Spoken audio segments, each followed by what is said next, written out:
자, 여러분 안녕하십니까? 김석입니다. 어떻게 명절 연휴 잘 보내셨습니까? 아마 명절을 보내시면서도 아마 마음이 편치는 않으셨을 거예요.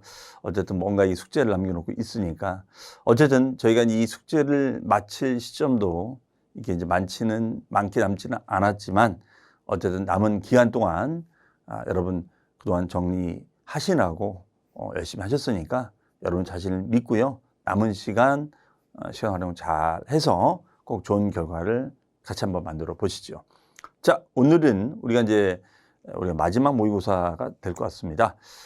어떤 모의고사 문제 잘 풀어 보셨는지 모르겠습니다. 자, 이번 모의고사도 우리가 예년 출제 경향에 비추어서 자주 언급되는 주제들을 중심으로 문제 출제를 해봤습니다. 자, 이 내용 가지고 문제 풀면서 또 어떤 부분들을 내가 착각하고 있는지 혼동하고 있는지를 한번 살펴보도록 하겠습니다. 자, 정리 잘 하셔야 됩니다.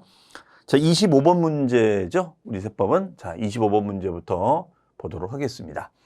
자, 요 주제, 우리 납셈의 성립확정 소멸, 요 주제 아주 우리 시험에 자주 나오는 주제다라고 했었습니다.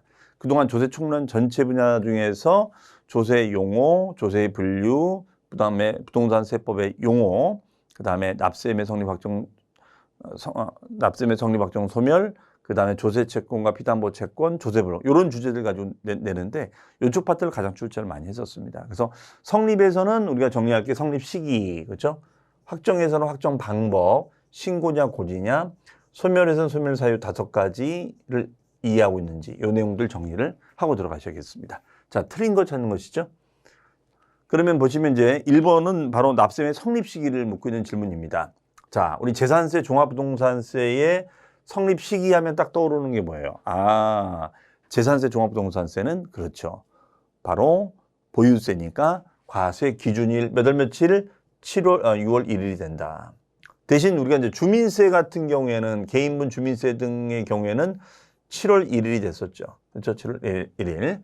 그 다음에 이제 중간예납하는 소득세. 중간예납이라는 것은 주로 이제 사업소득자, 사업소득이 있는 분들이, 개인 사업소득이 있는 분들이 소득이 많으니까 이 소득을 한꺼번에 납부하는 것이 부담스럽다. 그래서 6개월치를 미리 예납하는 제도를 말합니다. 그래서 중간 예납이라는 것은 1월 1일부터 6월 말까지를 말합니다. 이 소득에 대해서 미리 예납을 하는 거예요. 그러면 해당 중간 예납 기간이 끝나는 때가 된다. 근데 만약에 중간 예납이란 말이 딱 사라지면 소득세는 과세 기간이 끝나는 때가 된다가 되겠습니다. 그 다음에 세 번째입니다. 납세자가, 자, 여기는 사기라고 있죠. 사기나 그 밖에 부정한 행위, 양도소득세를 포탈. 그러면은 사기 등의 경우에는 몇 년? 제척기간이 10년. 그렇죠? 10년.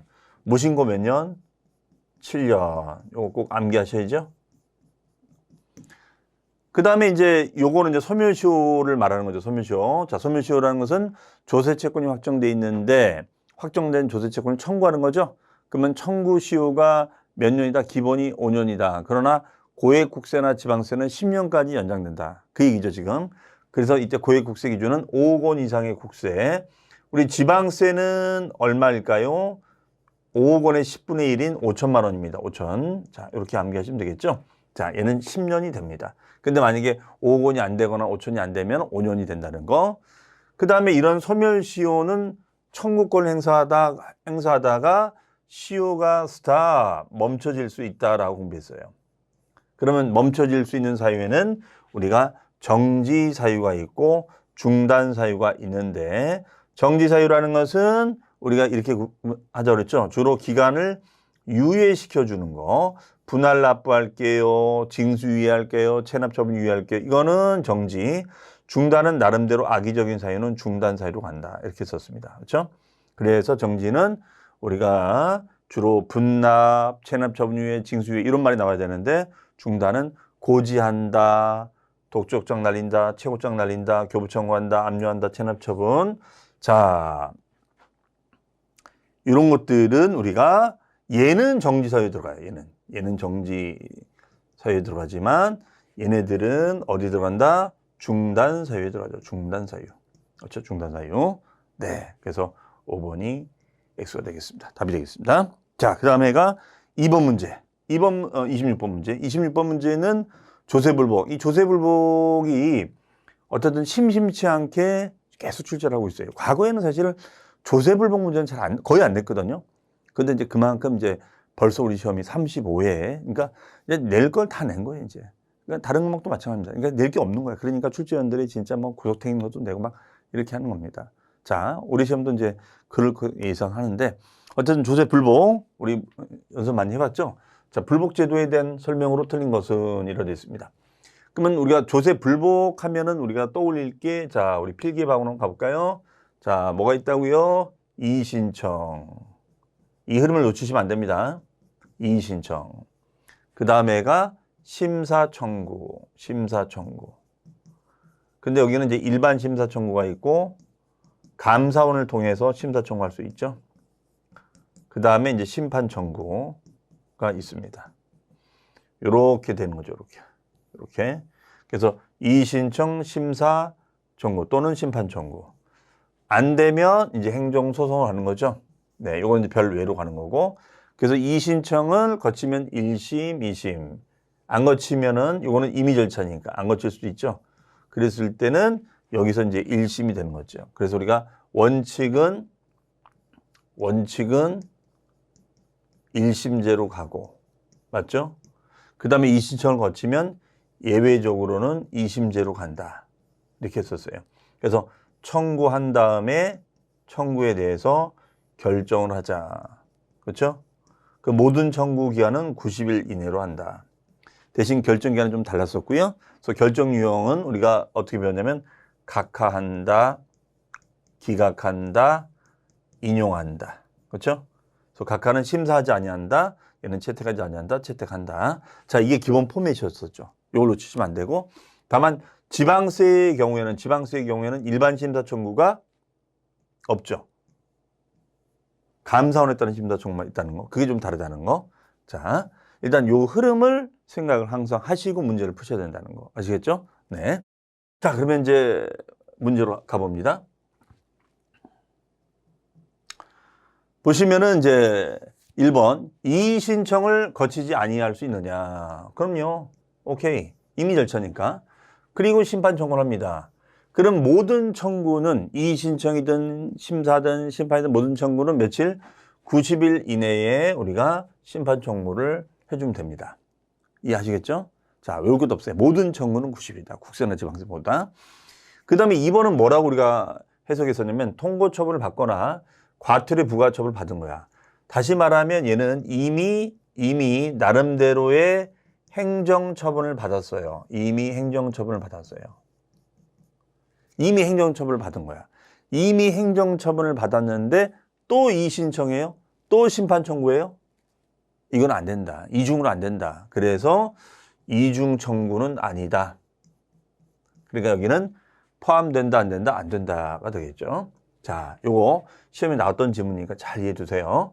그 다음에 이의신청인은 신청 또는 청구 금액이, 자, 지방세는 우리가 1,000만 원 미만이죠. 국세는 우리가 5천만 원. 네. 자, 1,000만 원 미만일 때는 소액 청구라 보는 거야, 소액 청구. 소액 청구. 소액 청구라 보기 때문에 대리인을 선임할 수 있었어요. 그렇죠? 자, 1,000만 원 기억하시고. 그러면은 배우자나 사촌인의 혈족, 배우자의 사촌인의 혈족을 대리인을 할 수 있다. 맞죠? 4번, 이의신청이 신청했는데 이유가 없다. 이유가 없다 인용된다. 이 말의 뜻은 채택을 못 해주겠습니다. 이 뜻이에요. 그러면 내용 채택을 못 해주겠다라고 하는 거니까 각하가 아니라 얘는 기각 결정이 되죠. 기각. 각하가 아니라 기각. 자, 4번이 답이 되겠습니다. 그다음에 이의신청을 거치지 아니하고 바로 심판 청구할 수 있냐? 할 수 있죠. 여기서 이미 힌트를 줬잖아요. 그렇죠? 왜냐하면 이의신청은 무슨 절차니까? 임의 절차가 되는 거니까. 맞죠? 네. 자, 그다음에 27번으로 합니다. 27번 문제는 어떤 문제인가요? 아, 요거 우리 시험에 자주 언급되는 주제인데 27번 바로 어떤 문제일까요? 이 문제죠. 사실상 취득가액을 과표로 할 때 취득가액 범위에 포함되는 것은 무엇인가? 자, 이때 주의할 점이 이거죠. 주의할 점이 법인이 아닌 자가 취득한 것으로 한다. 법인이 아닌 자. 그러면은 우리가 사실상 취득가격에 부가가치세는 포함이 되나요? 예, 얘는 우리가 지금 이걸 구하는 이유는 여기에다가 우리는 지금 세율을 매기려고 하는 건데 여기에다가 VAT를 붙여버리면 세금에다 또 세율을 곱해요? 말이 안 되는 거잖아요. 그러니까 얘는 솎아내야겠죠. 그래서 이건 제가 논리상 법인도 개인도 해당 사항이 없다라고 했었어요. 그렇죠? 그러니까 포함되지 않는 거죠. 그 다음에 건설자금에 충당한 차입금 이자라든가 그 다음에가 공인중개사에 지급하는 중개보수. 요거 중요한 거죠. 얘네 둘은 어떻게 돼요? 법인일 때는 죄송합니다. 법인일 때는 포함이 되지만 법인이 아닌 개인일 때는 포함한다 안 한다? 안 한다. 그 외에도 우리가 꼭 기억할 게 할부 연체 이자도 여기에 해당이 됐었죠. 할부 연체 이자도 여기에 해당이 됐었어요. 그 다음에 취득대금 외에 어떤 별개의 약정을 맺어서 우리가 채무 인수를 하기로 했다. 그러면 취득대금 말고 별개의 약정이니까 이것도 다 포함시켜줘야지. 그렇죠? 네. 이건 포함돼야 되는 거예요. 이건 안 되는 거지만. 그 다음에 전기를 사용하는 자가 분담하는 비용이다. 그러면 전기를 사용하는 자가 부담하는 비용은 취득을 위한 비용이에요? 유지를 위한 비용이에요? 유지를 위한 비용이죠. 유지를 위한 비용이니까 이거는 포함할 수가 없다. 그렇죠? 따라서 사실상 취득에 포함되는 것은 우리가 한계가 되죠. 그렇죠? 이게 되겠습니다. 자, 우리 시험에 자주 나오는 거니까 꼭 알고 들어가셔야 돼요. 네. 그 다음에가 이제 28번 문제. 28번 문제. 역시 중요한 주제네요. 네. 28번. 어쨌든 뭐 우리 오늘 푸는 문제에서 많이 나왔으면 좋겠어요. 그러면 과세표준 및 세율에 관한 설명으로 틀린 것은? 그러면 우리가 취득세 과세표준은 자, 요걸 놓치지 마셔야겠죠? 우리가 취득세 과세표준은 물어본다면 이건 물어볼 거예요. 첫 번째는 취득가액을 사실상 취득가액으로 할 것인가? 사실상 취득가액으로 할 것인가? 아니면 두 번째는 시가 인정액으로 할 것인가? 세 번째는 시가 표준액으로 할 것인가? 자, 이 부분에 대해서는 여러분들이 요약자를 가지고 잘 정리해 두시기 바랍니다. 그러면 우리 지금 문제도 마찬가지지만 어떤 이 문제를 낸다면 거의 취득 유형을 주고 이 유형에 따라서 사실상 취득가액이냐 아니면 시가 인정액이냐 시가 표준액이냐 이거 물어볼 수 있거든요. 충분히. 네, 이해하시겠죠? 네. 그 다음에가 여기다가 이제 곱하기 세율이에요. 세율. 그럼 세율을 곱해주면 자, 얘는 어떻게 된다? 여기는 표준세율이냐 특례세율이냐 중과세율이냐. 그러니까 이걸 하나의 문제로 만들 수도 있고 과표만 낼 수도 있고 세율만 낼 수 있어요. 그러니까 어쨌든 이번 시험에서도 1순위로 나올 수 있는 주제입니다. 근데 이 중에서는 가장 제가 강조했던 게 표준세율이 제일 시험에 많이 나왔다라고 했었죠. 그래서 이거는 외울 수밖에 없다. 특례는 2가지밖에 없고 중과는 4가지. 그렇죠? 자, 이렇게 이제 큰 흐름을 잡고 여러분 문제 푸셔야 됩니다. 자, 갑니다. 그러면 얘는 이제 2번은 이제 과표 문제죠. 부동산을 원시 취득했다. 그러면 공사비가 있겠죠. 그럼 공사비는 세금 계산서라든가 현금 영수증으로 다 확인되죠. 아, 확인되는 금액이니까 사실상 취득가액이다. 그렇죠? 두 번째, 지목을 사실상 변경을 합니다. 그러면 이때 취득 당시 가액은 변경으로 증가한 가액에 해당합니다. 그렇죠? 변경이 되면 가액이 증가되겠죠. 그럼 증가된 것만큼을 사실 확인되는 거니까 사실상 취득가격이 되겠죠. 그렇죠? 세 번째, 유상거래를 원인으로 농지를 취득합니다.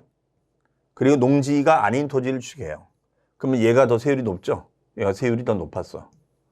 그러면 농지를 사면은 농삼 3%, 농지가 아니면 4%가 되는 거죠. 그래서 세율은 일치하지 않습니다. 자, 이렇게 생각하시면 되겠죠? 그 다음에 사치성 재산. 사치성 재산을 취한다. 요거 외우고 계셔야죠. 요거 중과세율이죠. 중과되는 세율. 중과되는 세율은 사치성 재산, 과밀억제권용 내 공장의 신증설, 대도시 내 부동산, 법인 설립 등을 위한 부동산 취득, 그 다음에 조정지역의 다주택자에 대한 취득세 중과. 자, 큰 흐름이 그거죠. 그럼 사치성 재산 종류 외우고 있죠? 뭐가 있어요? 골프장, 오락장, 고급선바, 고급주택. 그렇죠? 그래서 얘는 골, 오, 선주가 있겠죠. 고로선주는 표준세율과 중과기준세율 2%의 4배를 합한 세율로 해주자. 그렇죠? 그 다음에 이제 환매 등기. 환매 등기를 병행을 합니다. 그러면은 환매 약정 기간 내에 환매가 이루어져요. 그렇죠? 그러면 이때는 이거는 뭐로 간다? 취득은 일어난 것이 없고 등기만 일어난 것이 있으니까 이때는 등기세율로 과세하자. 그렇죠? 자, 그래서 얘는 표준세율의 중과기준세율을 합한 세율이 아니라 표준세율에서 마이너스 중과기준세율의 2배를 차감한 세율로 해줘야죠. 차감한 세율로 해주자. 차감한 세율로 해주자가 되겠죠. 해석이. 자, 그래서 얘는 5번이 X가 되겠습니다. 5번.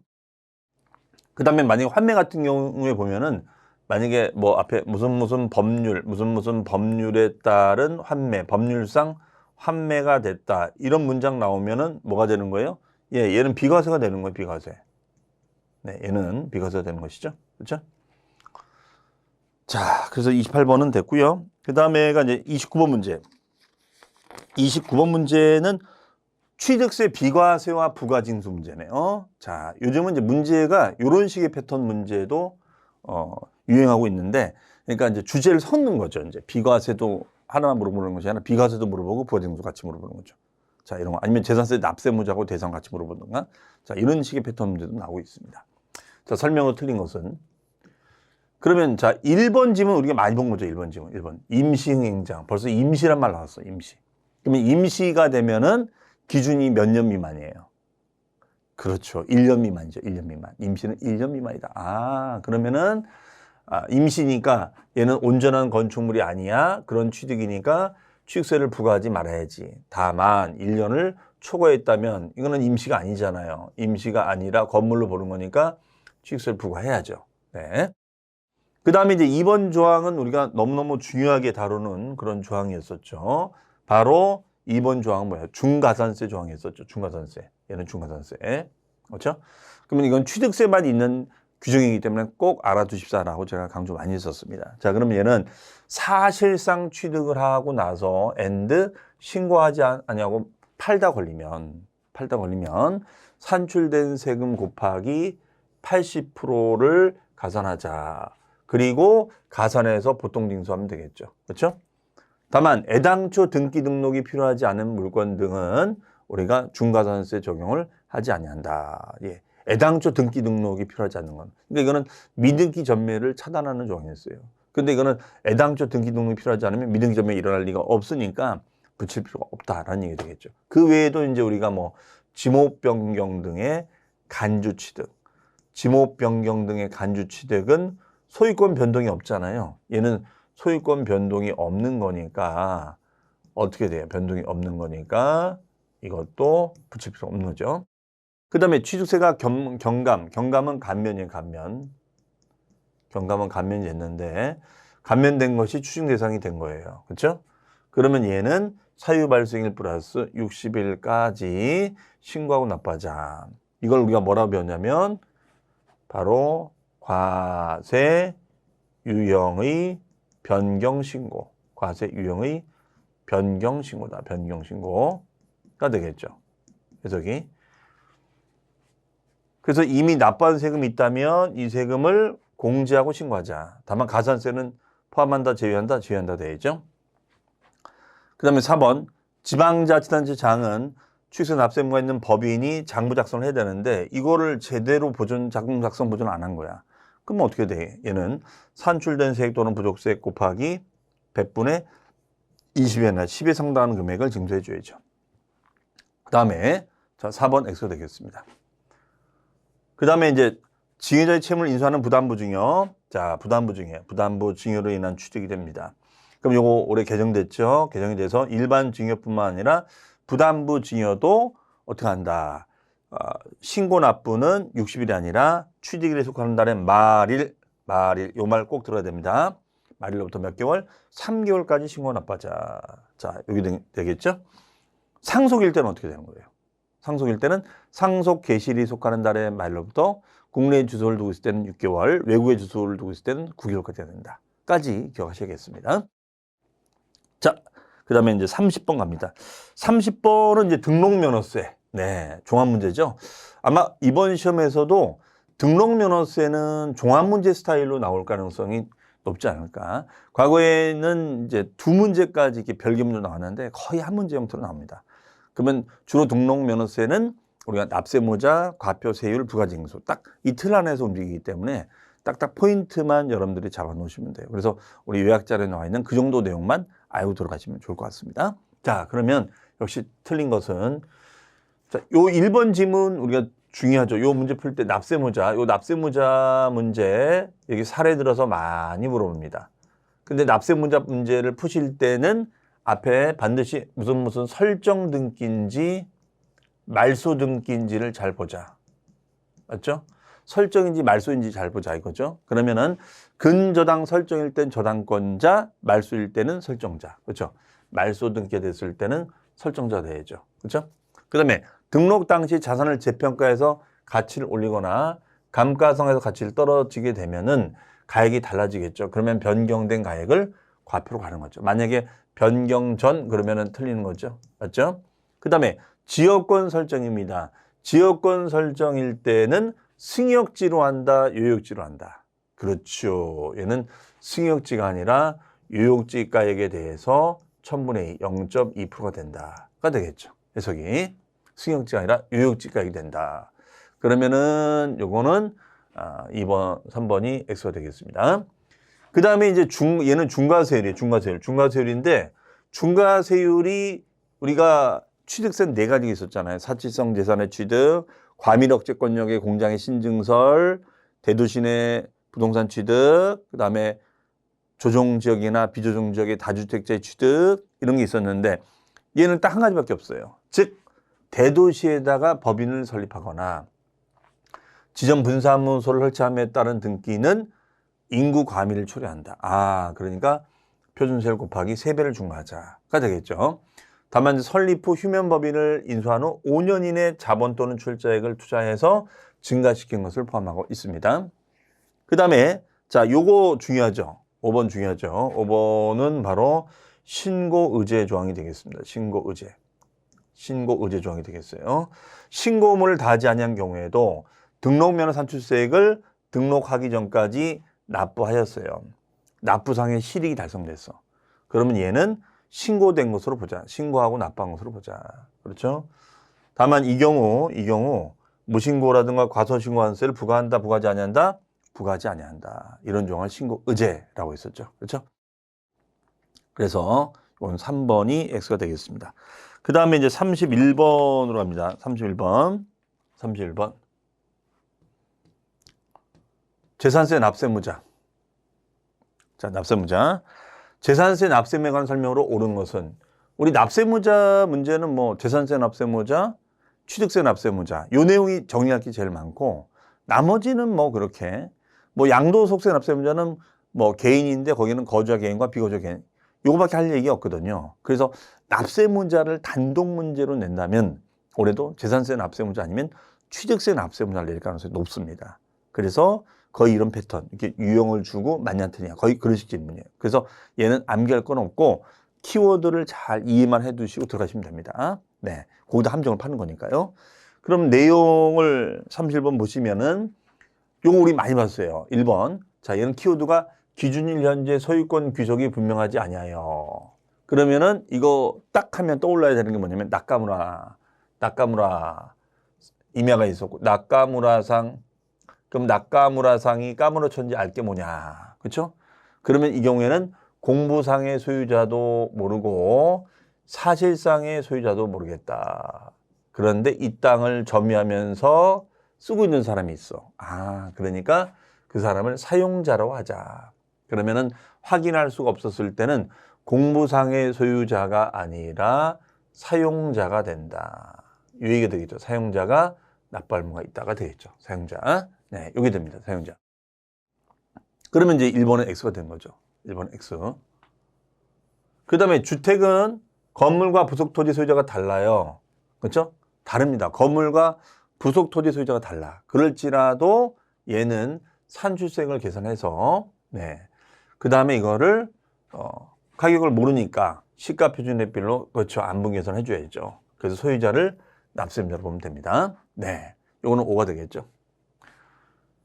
그 다음에 이제 뭡니까?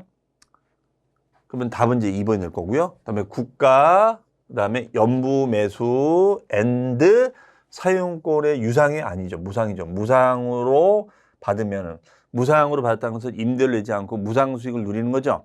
아, 그러면 무상 수익을 누리는 거니까 무상 수익을 누린 자가 내야 돼, 세금은. 아, 그러면 매수 계약자가 납부할 의무가 있다가 되겠죠. 그렇죠? 네. X가 되겠습니다. 그 다음에 환지 방식에 따라 개발해, 환지 방식. 그럼 다 100% 환지를 할 수는 없잖아요. 그러면 땅을 남겨둬야 돼. 그래서 환지를 할 수 없으니까 일정한 토지를 환지로 정하지 아니하고 채비지로 남겨둬요. 그러면 채비지는 토지 소유자 겁니까? 아니죠. 채비지는 사업시행자께 돼야죠. 사업시행자. 채비지는 사업시행자가 되죠. 사업시행자. 그렇죠? 사업시행자. 그렇죠? 자, X가 되겠습니다. 그다음에 상속은 개시가 됐는데 상속 등기가 이행되지 아니하고 사실상의 소유자를 신고하였을 때는 주된 상속자가 아니라 신고하지 않았을 때죠. 신고하지 않았을 때. 그러니까 이거는 뭐냐면 등기가 이행되지 않고 신고도 안 됐다는 것은 지금 막 싸우고 있다는 거예요. 그렇죠? 막 널브러져 싸우고 있는 거야. 이랬을 때는 주된 상속자가 되자. 그럼 주된 상속자의 1순위는 누가 되는 거예요? 그렇죠. 지분이 가장 큰 자가 돼야 되는 거죠. 그 다음에 2순위는 누가 돼야 돼요? 나이가 가장 많은 사람이 된다. 이 뜻이 되는 거죠. 1순위는 지분이 가장 많은 자. 그러면 예를 들어서 자, 아버지께서 돌아가시고 어머니께서 계시고 아들, 딸이 있어요. 그렇죠? 그러면 어머니가 1.5, 아들, 딸이 1. 그러면 어머니가 되는 거고 어머니도 안 계시다면 아들, 딸이 되겠죠. 맞죠? 네, 이렇게 보시면 되겠네요. 자, 그래서 여기는 신고하지 않았을 때 이 문장에 들어가야 되는 것입니다. 답은 2번이 되겠습니다. 그 다음에 이제 32번으로 합니다. 32번은 토지구분 문제. 올해도 예상이 되는 주제입니다. 토지구분은 거의 빠지지 않고 출제가 됐고 그렇게 요거를 출제를 32번 주제에 대해서 많이 하는 이유는 뭐냐면 이 토지구분이 어떻게 됐느냐에 따라서 종합부동산세 적용 대상이 되느냐 안 되느냐 그 차이를 일으키는 거기 때문에 이거를 이해하는 것이 매우 중요했었어요. 자, 그러면 자, 내용 보시면 분리과세 대상 토지를 모두 고르면 이라고 되어 있습니다.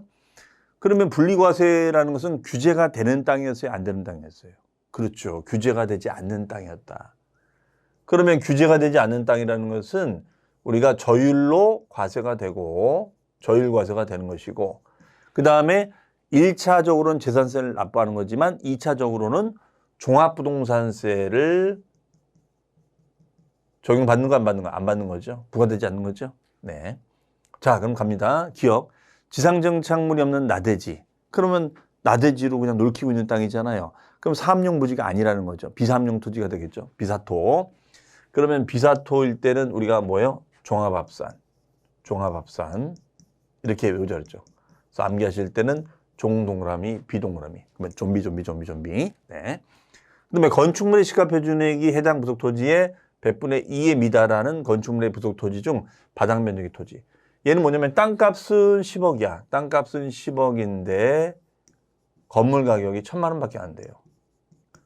그럼 이게 매칭이 안 되는 거잖아. 땅값 10억 대비 건물 가격 1,000만 원이 뭡니까? 그럼 얘는 2%도 안 되는 거죠. 그러면지만 요 건물에 있는 땅이니까 요거는 별도 합산이 되는 거고 여기는 종합 합산이 된다. 요 뜻이 되겠죠. 그렇죠? 그럼 얘는 무슨 토지? 별도 합산 과세 토지가 되는 거죠. 그렇죠? 어쨌든 기억 아니고 니은 아닌 거예요. 그다음에 도시역 밖의 목장용지 중 기준 면적을 초과하는 토지야. 그러면은 기준 면적을 넘어가는 거니까 비삼용 부지. 그럼 비삼용 토지는 종합합산 토지가 되겠죠. 종합합산 과세 토지가 됩니다. 네. 요거는 자, 그래서 이거는 아닌 거고요. 그다음에 고급 오락장용 토지. 오락장용 토지는 얘는 뭐예요? 4% 고율분리. 4% 고율분리가 됩니다. 그다음에 부동산 투자회사법에 따라 공모 부동산 투자회사가 가지고 있는 땅. 그러면 이거는 리치죠, 리치. 리치는 간접투자 활성화죠. 활성화. 간접투자 활성화야. 그러면 간접투자 활성화 되는 거니까 얘는 분리과세 해주는 게 맞겠죠. 네, 0.2% 분리과세. 조율분리.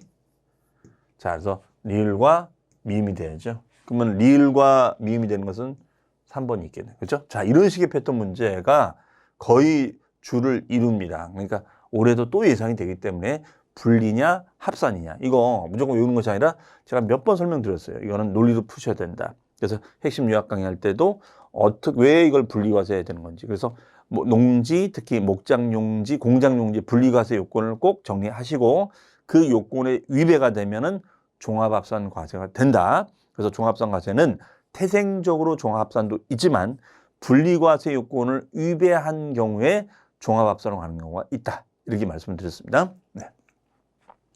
그 다음에 이제 33번이에요. 33번. 재산세 부가징수에 관한 설명으로 옳은 것은? 자, 이건 뭐 내용이 어려운 건 아니고 자주 나오는 주제죠. 그럼 재산세는, 자, 요거 아주 요 함정이 빠지기 딱 좋아요. 재산세는 보통 징수 방법으로 부과한다. 만든 거 아니야? 여기에 함정을 팠네요. 관할 세무서장이 산정하는 거예요. 그러니까 이런 문장은 실수를 유도하는 겁니다. 우리가 이제 문제 많이 풀다 보니까 재산세 보통 징수 이렇게 생각할 수 있거든요. 그렇게 되면 안 되고 관할 지방세니까 지자체 장, 그렇죠? 지방자치단체 장이 산정해 줘야죠. X. 그다음에 주택에 대한 재산세의 경우에는 우리가 2분의 1은 7월 16일부터 7월 말까지, 나머지 2분의 1은 9월 16일부터 9월 말까지 되는 것이 맞겠죠. 다만 세액이 10만 원 초과 아니라 20만 원 초과죠. 20만 원 초과. 20만 원 초과. 자, X가 되겠습니다. 그다음에 지방자치단체 장은 납부세액이 1,000만 원을 초과하게 돼요. 그러면 물납을 허가할 수 있죠. 그래서 신청해서 허가를 받을 수가 있습니다. 그러면 국내 부동산이에요? 국내 부동산이 아니라 관할 구역 내 부동산이 되겠죠. 관할 구역 내 부동산. 네. X가 됩니다. 그다음에 재산세 납부세액이 1,000만 원을 초과하여 물납을 하려는 자는 신청하자. 미리 납부기한 10일 전까지 신청하자. 그렇죠? 네. 4번이 맞는 얘기가 되겠네요. 그러면 신청은 여유 있게 10일 전에 하고 5일 이내에 통지하는 거죠. 그렇죠? 그다음에 자, 분납입니다. 그러면 우리가 납부할 세액이 500만 원 이하 되면은 250만 원 초과액을 분납하면 돼요. 그러면 300만 원이면 250을 납부하고 50만 원을 분할 납부하면 되는데 분할 납부 기한이 2개월입니까? 아니죠. 얘는 3개월이죠, 3개월. 얘는 3개월이죠, 3개월. 그렇죠? 네. 5번이 X가 되겠습니다.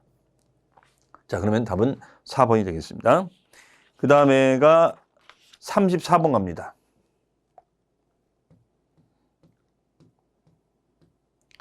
34번은 종합부동산세법상의 주택에 대한 과세 및 부가징수에 관한 설명으로 틀린 것은, 그렇죠?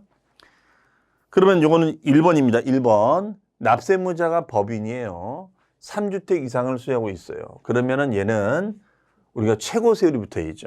그러니까 얘는 과세표준액에 우리가 천분의 55%의 세율이 적용되겠죠. 그렇죠? 네. 원래 3주택은 우리가 3호 0.5에서 5%였으니까 최고 세율. 그 다음에 1세대 1주택자로서 12년 보유하고 있었습니다. 그러면 12년 보유하고 있으면 우리가 어떻게 돼요? 5년 이상은 우리가 20%, 그 다음에 10년 이상은 40%, 15년 이상은 우리가 50%잖아요. 2, 4, 5니까. 물론 이제 연령별 세액 공제가 있죠. 60세 이상은 10%, 65세는 20%, 70세 이상 30% 외우셔야죠. 그럼 얘는 어디에? 12년이니까 여기 들어가는 거죠. 10년 이상 15년 미만이니까. 그렇죠? 그럼 100분의 48이 아니라 어떻게 돼요? 40이 되죠, 40. 그렇죠? 자, X가 되겠습니다. 자, 암기사항. 그 다음에 이제 3번은 주택분 종부세에서 공제되는 재산세. 이걸 왜 공제가 하는 거냐면 얘는 이중과세 방지. 이중과세 방지 목적상으로 공제를 하자. 핵은 100분의 50범에서 가감된 세율이 적용됐을 때는 세율이 적용된 것으로 하고 세부담의 상한을 적용받았을 때는 상한을 적용한 후에 세율로 하자. 네. 3번 관할 세무서장은 종합부동산세로 납부할 세액이 300만 원이에요.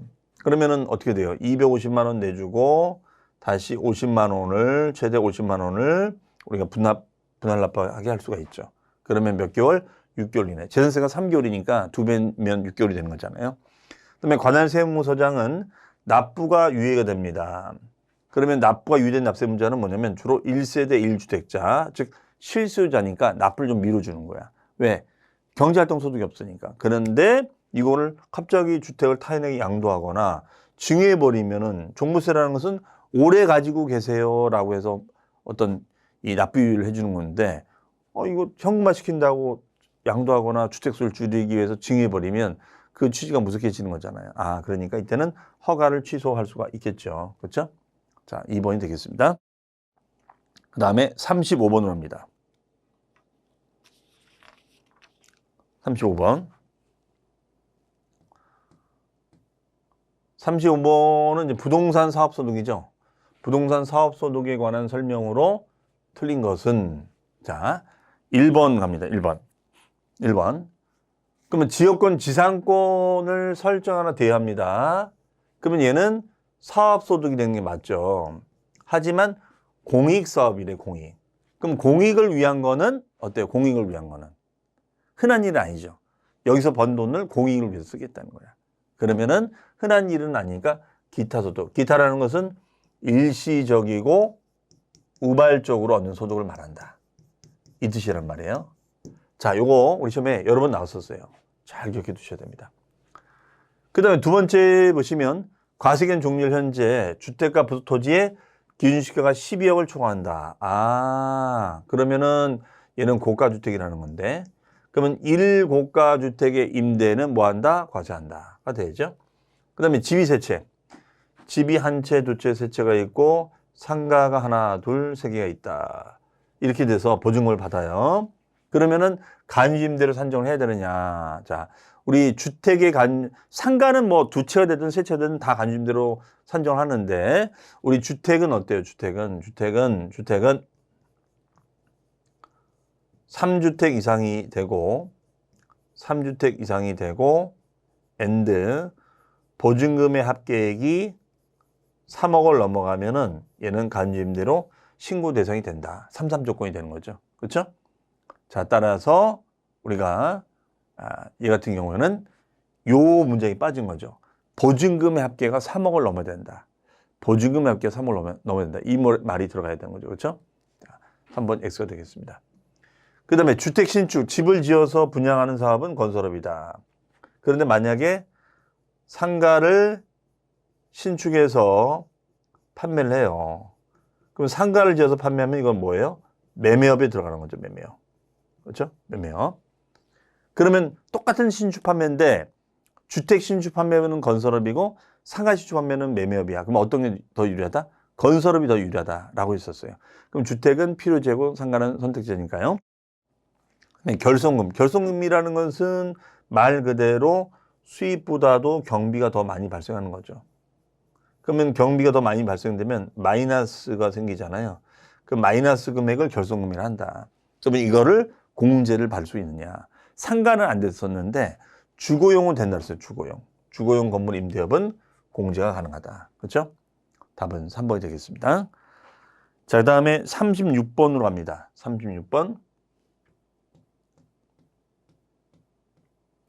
36번은 이제 이거는 양도소득세 과세 대상에 해당하는 것은 그렇죠? 36번. 자, 요거는 이제 보시면 기억. 토지의 일부가 보류지로 충당했다. 그러면은 보류지로 충당했을 때는 양도로 본다, 안 본다? 안 본다. 공익사업을 위해서 우리가 뭐예요? 환지 처분에 따른 우리가 보류지 충당. 그렇죠? 이거는 양도로 보지 않는다고 했었죠. 그 다음에 토지 건물과 함께 양도하는 이주권. 네, 이주권이 뭔지 아시죠? 개발제한구역 내에서 옮길 수 걸리잖아요. 그럼 들어가야 되는 거 아니야? 근데 여기에 함정을 판대요. 그러니까 이주권의 가액을 어떻게 했다? 별도로 평가. 이거 안 돼. 별도로 평가. 이건 여기 들어가면 안 돼요. 이것 때문에 안 되는 겁니다. 자, 그래서 기억도 안 되고 이혼도 안 된다. 보시면 되겠고요. 그 다음에 이혼으로 혼인 중에 형성된 부부 공동재산을 재산 분할해버리면 이거는 뭐야? 일종의 공유물의 분할, 공유물의 단순 분할로 본다고 그랬어요. 그러면 공유물의 단순 분할이 되면 어떻게 돼요? 그냥 지분을 쪼개는 거지, 그냥. 그냥 지분 나누는 거죠. 그냥 나누는 거잖아요. 그럼 나누는 거니까 양도로 본다, 안 본다? 안 본다가 돼야죠. 그렇죠? 그 다음에 개인이 토지를 법인에 현물 출자하고 법인이 이제 지분을 주는 거야. 그러면 이거는 양도로 본다, 본다? 본다. 그렇죠? 본다가 되겠죠. 그 다음에 사업에 사용하는 토지 건물과 함께 영업권을 양도했다. 그렇죠? 부동산과 함께 영업권을 양도했다. 투게더. 들어가야죠. 그렇죠? 그러면 리을과 미음. 네, 답은 5번이 되겠습니다. 리을과 미음. 자, 그 다음에가 이제 37번 문제로 갑니다. 37번 문제는 1세대 1주택의 특례예요. 1세대 1주택의 특례에 관한 조문의 내용이다. 옳은 것은 자, 이렇게 돼 있어요. 옳은 것은 그러면은 얘 같은 경우에는 뭐냐면 귀농주택이야. 귀농주택으로서 일반주택을 가지고 있다. 그러면 귀농주택과 일반주택 가지고 있다면 어떤 집 팔아야 돼요? 귀농주택이 일반주택이야. 그렇죠. 귀농주택을 취득한 날로부터 5년 이내에 일반주택을 양도하는 경우에는 우리가 154조 1항 비과세 주겠다는 거죠. 이때 꼭 기억할 거는 5년이란 말 꼭 들어야 된다는 거. 그 다음에가 이제 요거는 뭐냐면 비과세 조건 중에 112 조건인데, 자, 요즘 이렇게 유행하는 문제가 박스에 뭐 들어가니 이제 이렇게 물어보는 거죠. 112 조건에서 1세대가 1주택을 2년 보유, 2년 거주해야 되는데 불가피한 사유가 생긴다면 2년 보유를 하지 못해도 비과세가 된다. 그렇죠? 자, 그러면 얘는 민간건설 임대주택 같은 경우에는 임차일로부터 양도일까지 거주기간이 몇 년? 5년 이상이 됐을 때는 2년의 보유기간 요건을 충족하지 않더라도 비과세가 가능하죠.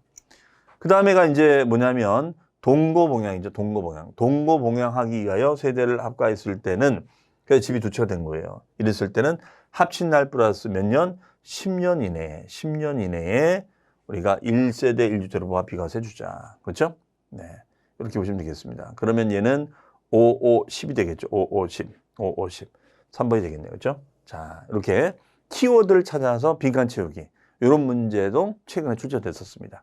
자, 얼마든지 이런 식의 패턴 문제도 우리가 나올 수가 있다는 거. 근데 보면은 이제 우리가 양도세 같은 경우는 주로 뭐 3, 뭐 5, 10 이런 단어들이 많이 나와요. 그렇죠? 3, 5, 10. 그다음에 지방세도 5가 많이 나옵니다. 5. 우리 다른 과목도 그렇잖아요. 이게 자주 나오는 숫자들이 있죠. 그런 건 이제 감으로 여러분들이 잡고서 들어가시면 되겠습니다. 자, 그 다음에 38번 문제로 갑니다. 38번. 양도소득세 장기 보유 투표 문제가 되겠어요. 자, 설명이다 틀린 것은 1번. 장기 보유 투표용지액은 양도 차익에서 자산별로 공제한다. 예. 우리가 양에서 장기를 빼. 그러면 소급청이 나온다. 이렇게 썼죠. 그러면은 양도 차익에서 장기를 빼주면 양도소득금이 나온다. 이거잖아요, 지금. 대신 얘는 토지 자산, 건물 자산이 있으면 다 공제해 주는 거야. 3년 이상 채웠다면. 자, 그 다음에 이제 얘는 공제율을 물어보는 건데, 이거 할 줄 알아야 되는 거죠. 2번, 3번 중요한 거죠. 그럼 양도세가 과세가 되는 1세대 1주택이라는 것은 고가주택을 말합니다. 그럼 얘는 매년 몇 프로씩? 4%씩. 보유기한별 4%, 거주기한별 4%. 그러면 12년 보유했으니까 어떻게 돼요? 48%가 되지만 한도는 40% 한도로 해주잖아요. 플러스 4년 거주니까 어떻게 돼요? 4, 4, 16%. 그럼 더하면 몇 프로예요? 56%가 돼야죠. 근데 32%라는 것은 잘못됐죠. 자, X가 되겠습니다. 그 다음에 이제 3번 갑니다. 등기된 비삼용 토지. 자, 비삼용 토지를 양도해도 공제되나요? 공제되죠. 장독 공제 가능하죠. 그렇죠? 근데 20년 보유했어. 20년. 그럼 매년 2%씩. 매년 2%씩. 그러면 여기다 20년 곱해주면은 2년사 40%가 되는 거지만 얘는 40% 하지 않고 30% 한도를 한다는 것이죠. 그렇죠? 해석이. 이렇게 보시면 되겠습니다. 자, 그 다음에요. 장기 보유 특별 공제 적용 대상은 등기된 토지, 건물, 조합원의 입주권, 원조합원 입주권이 되는 거죠. 그리고 단 조합원으로부터 취득한 것은 제외하자가 되겠죠. 그 다음에 5번 소득세법에 따라 2월 과세를 받아요. 2월 과세. 2월 과세를 적용받았을 때는 장기 보유 특별 공제 적용 대상은 남편이 부인에게 아버지가 아들, 딸에게 징역 양도했을 때는 수증자가 취득한 날이 아니라 수증자가 취득한 날이 아니라 징여자가 취득한 날로부터 계산 시작한다가 되겠죠. 그렇죠? 2월 과세는. 자, 답은 2번이 되겠습니다. 그 다음에가 이제 39번 문제. 역시 이제 계산 문제가 딱 등장이 됐네요. 여러분들 계산 문제 올해 한 문제, 많으면 두 문제 예상해 봅니다. 그러면 양도소득세 문제에서 한 문제가 낼 거예요. 그러면은 어쨌든 계산 문제는 어떻게 한다고요? 그렇죠. 일단 무조건 제끼고 다른 거 다 푸신 다음에 시간 있을 때 풀어보자. 아시겠죠? 네, 그 전략 가셔야 됩니다. 근데 계산 문제 만만하다고 풀다가 그 시간을 허비해버리면 다른 문제까지도 영향을 받는 거기 때문에요. 그러면 소득세법상 갑이 비과세 효과를 갖춘 1세대 1주택을 양도한 경우 양도소득 금액은 자, 그러면 기준시가가 있는데 이거는 필요가 없는 거죠. 실거래가 원칙이니까. 만약에 실거래가가 확인이 안 된다? 그럼 뭐 매매사례, 감정, 기준시가 이런 단어가 들어가겠죠? 그러면 양도시가 20억이고 취득시가 14억이에요. 그러면 제일 먼저 뭘 구한다? 양도 차익을 계산해 보자. 그렇죠? 그런데 1세대 1주택인데 고가주택이잖아. 고가주택이니까 얘는 12억 초과분에 대하여 과세하자. 초과분만 과세한다. 이렇게 해줘야겠죠. 그렇죠? 그러면 얘는 양도차익은 양도 금액이 20억에서 마이너스 취득 당시 금액 14억. 그 다음에 자본적 지출 양도 직접 비용이 1억이에요. 1억. 그러면 15억이니까 얘는 차익이 5억이야. 5억 원이 됐죠? 자, 그 다음에 두 번째는 5억 원의 양도 차익에서 이제 뭐예요? 5억 원의 양도 차익에서 마이너스 장기 보유 특별 공제를 빼주는 거지. 그러면 장특 공제는 5억을 줄여주는 거니까 5억 원 곱하기 공제율이 돼야죠. 자, 근데 보유기간이 10년, 거주기간 10년이니까 매년 얘는 4%잖아요. 매년 4%. 그렇죠? 4%니까 4 곱하기 10년 40%. 거주기간도 40%. 그럼 중복공제가 되는 거니까 80% 되는 거죠. 80%. 그러면 5, 8에 40, 4억. 그러면 1억이 되는 거죠. 1억이 양도 소득금액이 되는 거죠. 그렇죠? 1억이 되는 거다. 자, 이렇게 이제 우리가 정리를 하면 되는데 여기서 그대로 요거를 풀어보면은 이제 이렇게 되는 겁니다. 근데 여러분들 분명히 뭐라 그랬죠? 고가주택은 10억 초과분만 과세한다. 이걸 꼭 적용해줘야 됩니다. 이걸 놓쳐버리면 여러분들 이렇게 계산한다니까요. 얘가 만약에 이것이 아니면은 이게 되는데, 고가주택이 아니었으면, 그럼 어떻게 해줘야 돼요? 이 고가주택은 장특공제할 때, 이걸 계산할 때 여기다가 12억 초과분을 곱해서 변형시켜줘야 됩니다. 그럼 12억 초과분은 뭐예요? 양도가액 20억분의 20억에서 마이너스 8억을 빼줘야죠. 맞아요? 그러면 얘가 12억이잖아. 8억 빼면 12억. 그렇죠? 20억에서, 죄송합니다. 20억에서 12억을 빼줘야죠. 네, 20억에서 12억을 빼줘야죠. 그럼 8억이죠, 8억. 그럼 428, 45, 20. 그렇죠? 그럼 54, 20, 40% 되는 거네요. 아, 요 비율이 40%. 그럼 5억에서 40%면 얼마가 되는 거예요? 2억. 요 금액이 2억이 되는 거죠, 2억. 예, 요 금액이 2억. 2억으로 줄어드는 거죠. 그리고 여기다가 2억에 80% 해줘야죠. 그렇죠? 자, 그러면 28에 16이니까 1억 6천이 되겠네. 1억 6천. 요 금액이 1억 6천. 그러면 2억에서 1억 6천 빼주면 얼마요? 4천. 자, 그러니까 여러분들 요거를 못 떠올리면 그냥 이걸로 답을 하실 수 있는 거예요. 그렇죠? 근데 이걸 놓치면 안 된다는 거. 자, 다시요. 일단 일반 양도차익 구하자. 어려운 거 없죠? 20억에서 14억 자본적 지출과 양도비용 1억이니까 15억. 그럼 5억이야. 그럼 5억으로 계산하면 될 건데 12억 초과만 과세하는 고가주택이네. 20억이니까. 그러면 20억분의 20억 마이너스 12억. 그러면 20억분의 8이니까 어떻게 한다? 428, 45, 20, 40%만큼 우리가 차익을 줄여야겠죠? 그럼 54, 22억이 되는 거죠? 그럼 5억에서 2억으로 줄어드는 거야. 그럼 2억에서 장독 공제 해주자. 그러면은 이때는 2억에 80%니까 어떻게 한다? 예. 80% 되는 거니까 28에 16, 1억 6천 빼주면은 4천만 원이 소득금액이 되더라. 그러면은 1번이 되겠다.가 되겠죠, 저기.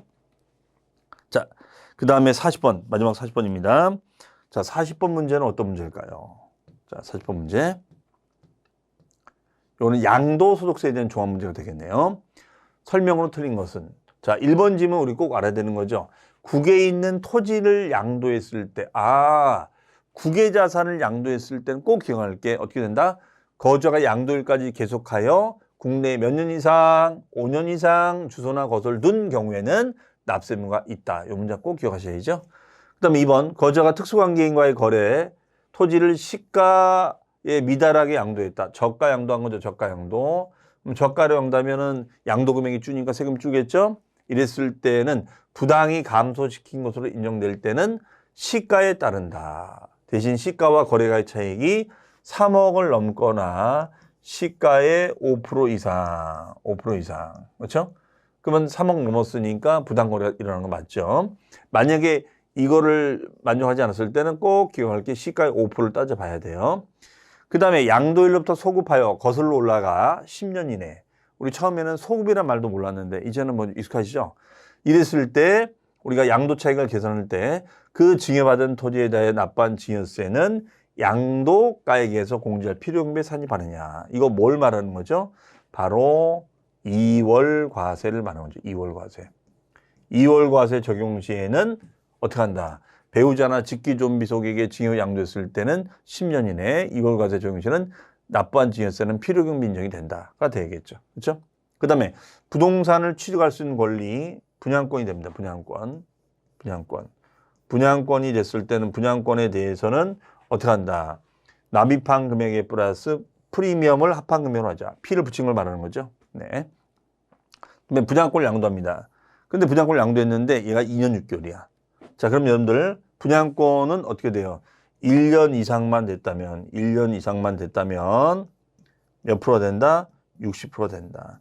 1년 미만은 몇 프로? 70%. 1년 미만은 70%, 1년 이상은 60% 되는 것입니다. 그렇죠? 자, 안 된다는 거 봐두시면 되겠네요. 정답은 5번이 되겠습니다. 5번. 그렇죠? 5번이 된다는 거. 자,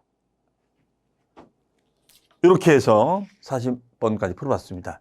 어쨌든 여러분들 어떻습니까? 다 우리 시험에 언급됐던 주제들이에요. 그래서 하여튼 다시 한번 복습한다는 의미로 여러분들 꼭 정리 잘 하시고요. 틀린 문제들은 꼭 체크하셨다가 요약지 가셔서 다시 한번 확인하시고 오답노트 만드셔서 시험장 갈 때 꼭 이 내용들 다시 한번 확인하고 들어가셔야 됩니다. 자, 여러분들 모의고사 정리 잘 하시고요. 그러면 저는 여기서 모의고사 해설 강의를 마치도록 하겠습니다. 감사합니다.